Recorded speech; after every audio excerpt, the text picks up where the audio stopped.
continue à œuvrer par la grâce de Dieu. Par la grâce de Dieu. Il est bon pour nous, chers auditeurs, de savoir qu'il y a au sein de la communauté des familles qui œuvrent en silence, ne font pas de bruit, ne se font pas connaître. Pourtant, le travail est fait, Dieu répond aux prières et cela permet à tout un chacun de pouvoir accomplir des missions et pouvoir juste voir Jésus répondre à leurs prières. Amen. Amen. Donc, we disent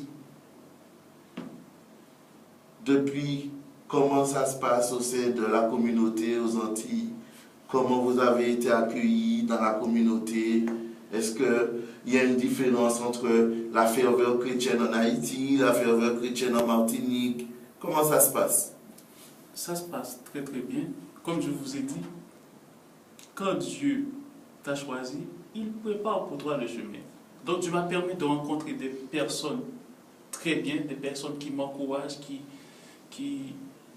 me donnent la force d'aller de l'avant. Donc, ce que j'avais en Haïti, je les retrouve ici à la Martinique. Et spécialement, j'aimerais remercier les membres d'église de Smyrne qui sont après moi, qui m'encouragent, les mamies surtout, les papis. Je tiens à les remercier pour leur prière.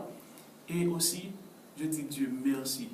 Merci parce que je retrouve ce que j'avais en Haïti à la Martinique. Formidable. Donc, en fait, vous n'avez rien perdu.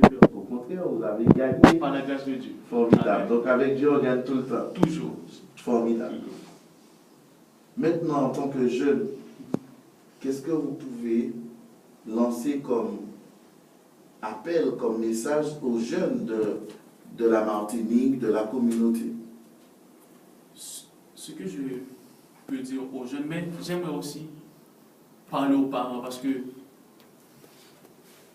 les parents ont leur responsabilité par rapport aux jeunes.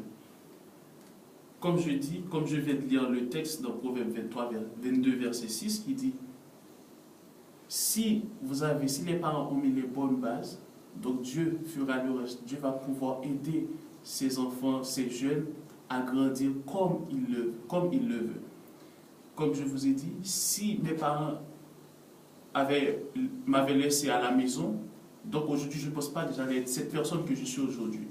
Donc les parents doivent encourager les jeunes, encourager leurs enfants d'aller à l'église, d'aller écouter la parole de Dieu, cette parole qui peut nous libérer, qui peut nous soulager, qui peut nous donner la force d'aller de l'avant.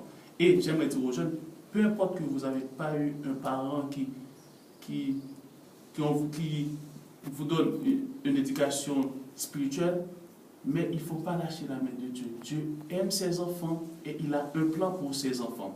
Et c'est pourquoi j'aimerais vous lire Jérémie 29, verset 11 qui dit « Car je connais les projets que j'ai formés pour vous, sur vous, dit l'Éternel.